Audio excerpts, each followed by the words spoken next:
একটু আলোচনা করে নিই কালকে কি কি রান্না করতে হবে। দু রকমের ভাজা করবে, ডাল করবে, মাছের ঝোল আর ওই একটু মুরগির মাংস। বাবু বলছিলাম আমার বউ বলছিল আমাদের বাড়িতে কিছু চাল কুমড়ো হয়েছে, চাল কুমড়ো দিয়ে যদি চিংড়ি মাছের একটা তরকারি করা যায় তাহলে খুব ভালো হয়। বাহ, এটা তো ভালো একটা বাঙালি খাবার। তোমরা বাড়িতে গিয়ে চাল কুমড়ো নিয়ে আসবে আর তার দাম আমি দিয়ে দেবো, কেমন? ঠিক আছে বাবু, চিন্তা করবেন না। আমি কালকে সকাল সকাল বউকে সঙ্গে করে নিয়ে এসে রান্না বান্না করে দেব। এখন তাহলে আসি।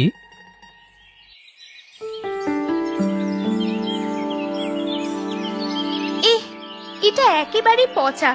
বিলাদি আমাকে পুরো ঠকিয়েছে। গন্ধে তো টেকাই যাচ্ছে না। একেবারে পচা চাল কুমড়ো দিয়েছে আর আমার কাছ থেকে 20 টাকা নিয়ে নিল। ওগো শুনছো? কি হলো, ডাকছো কেন? এই দেখো না, বিলাদি আমার কাছ থেকে 20 টাকা নিল। চাল কুমড়োটা দিয়েছে দেখো, একেবারেই পচা। তুমি এখনই গিয়ে বলো টাকা তো আর গাছে ফলে না, টাকা ফেরত নিয়ে এসো। বিলাদি যে এমন মানুষ তা আমি জানতাম না। 20 টাকা নিয়ে আমাকে ঠকিয়ে দিল। মদনের বউ ওই বেলা খুব শয়তান আছে, খুব লোভী। তুমি ওই কাটা চাল কুমড়োটা নিয়ে গিয়ে দেখাও, প্রমাণ হিসেবে দেখবে।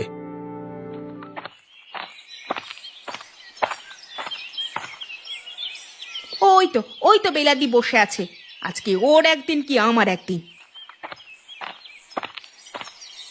আচ্ছা বিলাদি, তুমি আমার কাছ থেকে 20 টাকা যে নিলে আর তুমি যে আমাকে পচা কুমড়ো দিলে, এটা খুব অন্যায় করেছো তুমি।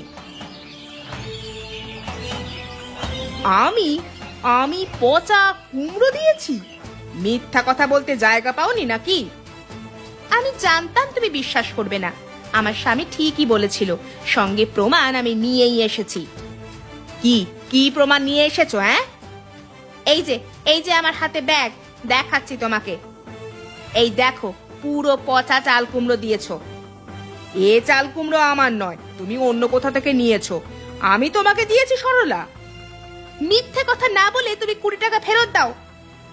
টাকা ফেরত হবে না, কারণ আমি টাটকা দিয়েছি। এটা আমার গাছের নয়। যার কাছ থেকে নিয়েছো তুমি তার কাছ থেকে টাকা ফেরত নাও গা। তোমার মতো লোভী ঠকবাজ মহিলা এই গ্রামে একটাও দেখিনি। তোমার কাছ থেকে আর কোনো দিন চাল কুমড়ো নেব না। তোমাকেও কোনোদিন আর বিক্রি করব না। তুমি আমার বদনাম করছো। চাল কুমড়োগুলো বড় হওয়ার লোভে অনেক দিন ধরে ঘরে রেখে দিয়েছিলাম। সব চাল কুমড়োগুলো পচে গেল। এখন আমার কাছ থেকে চাল কুমড়ো কেউ কিনছে না। আরো কিছুদিন আগেই যদি বিক্রি করতাম তখন একেবারে টাটকা থাকতো। বেশি বড় হলে বেশি দাম পাবো, এই লোভে অনেক দিন ধরে রেখে দিয়েছিলাম। অনেক টাকা লোভ করতে গিয়ে ক্ষতি হয়ে গেল বেশি।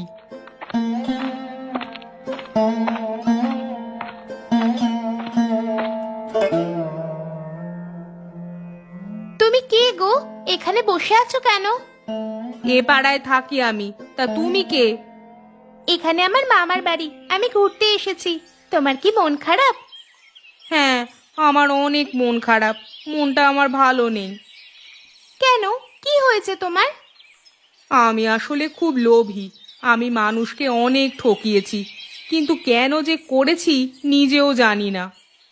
স্বার্থপররা অন্যদের ঠকায়, তুমি কি স্বার্থপর? হবে হয়তো। তুমি তো অনেক বড়, তুমি বুঝবে। কিন্তু আমি শুধু বলবো, কোনো মানুষকে ঠকানো উচিত নয়। আমি আসি, না হলে আমাকে আবার সবাই খুঁজবে। একটা ছোট মেয়ে এত কিছু বুঝলো আর আমি বুঝতে পারলাম না। এবার থেকে আমার স্বভাব অনেক পরিবর্তন করতে হবে। হ্যাঁ, মাস্টার মশাইয়ের বাড়িতে ভালো করে রান্না করতে হবে। তুমি তাড়াতাড়ি করে সবজিগুলো কেটে ফেলো। ঠিক আছে, তুমি চিন্তা করো না, আমি তাড়াতাড়ি করেই করছি। আমি মাছের ঝোল আর মাংস রান্না করে নিচ্ছি, হয়ে গেলে তুমি লাউ চিংড়ি বানাবে। ঠিক আছে, তুমি চিন্তা করো না। মদন, রান্না বান্নার কদ্দূর বাকি? এই তো হয়ে গেল বাবু। এই ভাজা ডাল আর মাছের ঝোল হয়ে গেছে, লাউ চিংড়ি আর মাংসটা বাকি আছে। আর 1 ঘন্টার মধ্যে সব হয়ে যাবে। অতিথিরা সব চলে এসেছে তো, তোমাদের হয়ে গেলেই সকলকে খেতে দেওয়া হবে। বাবু, একদম চিন্তা করবেন না, আর একটু পরেই রান্না হয়ে যাবে সময় মতো। ঠিক আছে, তোমরা করে নাও, আমি ওদিকটা দেখি। চাল কুমড়োটা তো পচা, যদি জানতে পারে আমায় আর আস্ত রাখবে না।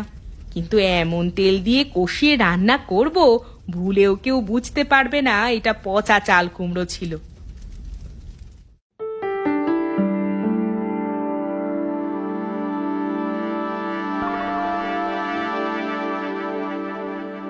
লাউ চিংড়িটা যেন একটা কেমন গন্ধ গন্ধ করছে।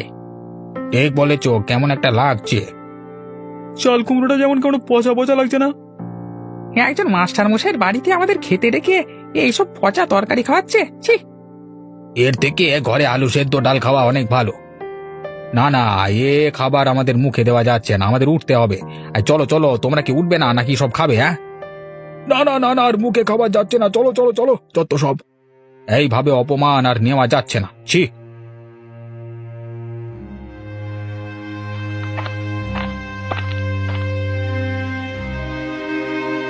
আরে আরে, আপনারা উঠে পড়েছেন যে? এখনো তো পুরো খাওয়াটাই হলো না। মাছের ঝোল, মাংস, দই, মিষ্টি, পায়েস সেগুলো তো বাকি রয়েছে, আপনারা বসুন। কিছু মনে করবেন না মাস্টার মশাই, আমরা এই খাবার আর খেতে পাচ্ছি না। এভাবে আমাদের ডেকে অপমান না করলেই পারতেন। আমরা এই খাবার খেতে পাচ্ছি না। কেন, কি হয়েছে? সেটা আপনি খেলেই বুঝতে পারবেন। আমরা আসি, আশা করি আপনার বাড়িতে আর কোনোদিন আসতে হবে না। এই চলো। কি হলো সেটাই তো বুঝতে পারলাম না। এত খরচ করে রান্না বান্নার ব্যবস্থা করলাম, আর অতিথিরা না খেয়ে চলে গেল। এ তো আমার বাড়ির অমঙ্গল হবে।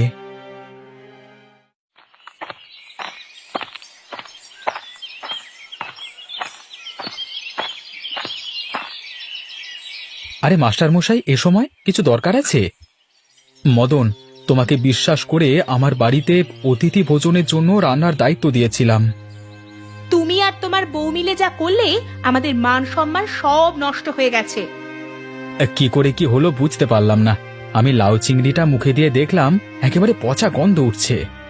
চাল কুমড়ো তো তোমাদের বাড়ি থেকেই দেওয়া হয়েছিল। হ্যাঁ, তা ঠিক, আমাদের গাছটা বউয়ের নিজের হাতে তৈরি। আমি বুঝতে পেরেছি চাল কুমড়ো সব পচা ছিল। এটা রান্না করবার কথা তুমি বলেছিলে। কিন্তু তোমার বউ পচা চাল কুমড়ো দিয়ে রান্না করেছে। আমরা তো টাকার কার্পণ্য করিনি, সঠিক দামও দিয়েছি। তাহলে এভাবে ঠকালে কেন? যেটা করেছো খুব অন্যায় করেছো। অতিথিদের সামনে অতিথিদের কাছে মুখ দেখাতে পাচ্ছি না।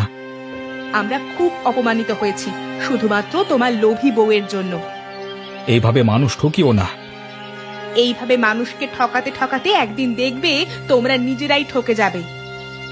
কথায় আছে, লোভে পাপ আর তাতে মৃত্যু। বাড়ি চল, অনেক হয়েছে। আমাদের কোনো কাজে আর অন্তত মদনকে ডাকবো না। মদন দা, আরে ও মদন দা, ঘর থেকে বেরিয়ে এসো। মদন ভাই, তুমি এক্ষুনি ঘর থেকে বেরিয়ে এসো। মদন ভাই, তুমি আমাদের খুব ঠকিয়েছো। এভাবে মানুষ ঠকাতে পারলে মদন দা? আরে মদন, কাল হাটে যে চাল কুমড়া দিয়েছিলে সেগুলো যে সব পচা ছিল। কি সব বলছো কি? আমার কাছে টাটকা টাটকা চাল কুমড়ো আমার গিন্নির হাতে তৈরি। এই তো গিন্নি পাশে আছে, জিজ্ঞাসা করুন। আমরা কি সবাই মিথ্যে কথা বলছি? তোমরা কি সব উল্টোপাল্টা কথা বলছো? এখনো দেখো আমার চালে অনেকগুলো চাল কুমড়ো হয়ে আছে, সেগুলো পেড়ে বাজারে বিক্রি করা হয়। অত শত জানি না, আমাদের টাকা ফেরত দাও। হ্যাঁ হ্যাঁ, আমাদের টাকা ফেরত চাই। আমরা খবর পেয়েছি তোমার বউ খুব লোভী, পচা মাল বিক্রি করে মানুষকে ঠকাচ্ছে। আমার চাল কুমড়ো কোনো পচা ছিল না, তোমরা সবাই মিথ্যা কথা বলছো। টাকা ফেরত না দিলে গ্রামে বিচার দেব, পঞ্চায়েত প্রধান যা করবার করবে। হ্যাঁ হ্যাঁ, তাই যাও, তোমরা বিচার দাও, আমিও জবাব দিব। ঠিক আছে, চলো সবাই, কালকে প্রধানকে ডেকে পচা চাল কুমড়ো বিক্রির বিরুদ্ধে বিচার দেব। হ্যাঁ বলো, তোমাদের এক এক করে অভিযোগগুলো কি সেগুলো বলো। মদন দা আমাদের পচা চাল কুমড়ো বিক্রি করে ঠকিয়ে টাকা নিয়েছে, আমাদের টাকা ফেরত চাই। মদনের বউ খুব লোভী, লোভ সামলাতে না পেরে পচা কুমড়ো খরিদ্দারকে সব বিক্রি করছে। চাল কুমড়োর বাইরেটা দেখে আমরা বুঝতে পারিনি ভেতরটা পচা ছিল। এগুলো পরিকল্পনা করেছো, ওরা আমাদের টাকা ফেরত চাই। এরা সবাই আমার নামে মিথ্যা অভিযোগ করছে, এদের কথা একটাও সত্য নয়। যদি এদের কথা সত্য না হয় তাহলে এরা কি এমনি এমনি অভিযোগ করছে? ঠিক আছে, আমাদের যদি অন্যায় হয়ে থাকে আমাদের যা বলবেন আমরা তাই করব। মদন, তোমার বউকে লোভ সামলাতে বলবে। পরবর্তী সময় এরকম হলে কিন্তু আমরা অন্য ব্যবস্থা নিতে বাধ্য হব। তাই প্রত্যেকের কাছ থেকে যা যা টাকা নিয়েছো সব টাকা ফেরত দিয়ে দিতে হবে কালকের মধ্যে। এরকম লোভী মানুষদের এই শাস্তি দেওয়া দরকার ছিল। প্রধানের আজকে বিচার এখানেই শেষ হলো, তোমরা সবাই বাড়ি যেতে পারো।